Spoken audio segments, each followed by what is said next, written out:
नारी शक्ती वंदन दुरुस्ती विधेयक लोकसभेत नामंजूर झाल्यानंतर सत्ताधारी आणि विरोधकांमध्ये आरोप प्रत्यारोप सुरू असतानाच महाराष्ट्रातही राजकीय वाद रंगला आहे.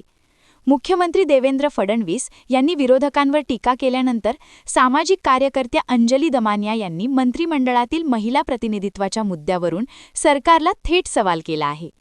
मुख्यमंत्री देवेंद्र फडणवीस यांनी विरोधकांवर हल्लाबोल केला.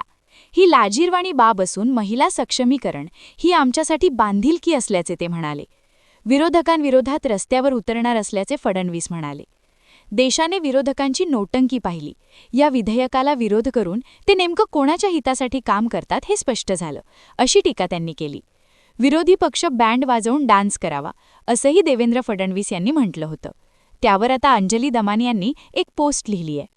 विरोधी पक्षाने बँड वाजवून डान्स करावा हे उद्गार महाराष्ट्राचे मुख्यमंत्री देवेंद्र फडणवीस यांनी काढले. ज्या भाजपाने महाराष्ट्रात 149 उमेदवारांमध्ये फक्त 15 महिला उमेदवार निवडणुकीत उभे केले, ते असे डायलॉग मारतात.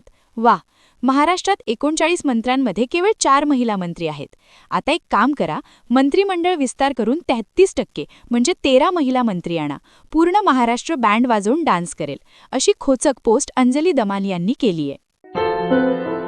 क्या हुआ बहू? माँ, पाइल्स की बहुत तकलीफ हो रही है. तो तुम गुदरोग सर्जन के पास क्यों नहीं गई?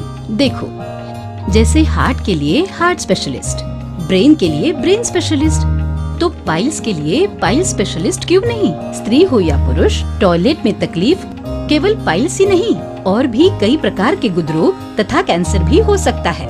इसीलिए इसकी प्रत्यक्ष जांच जरूरी है. ठीक है माँ, पर जांच के लिए हम जाएंगे कहाँ? वही काले आयुर्वेदिक पाइल्स हॉस्पिटल में. लेकिन माँ, प्रेगनेंसी में पाइल्स की दवाइयाँ. प्रेगनेंसी में आयुर्वेदिक दवाइयाँ सुरक्षित होती है.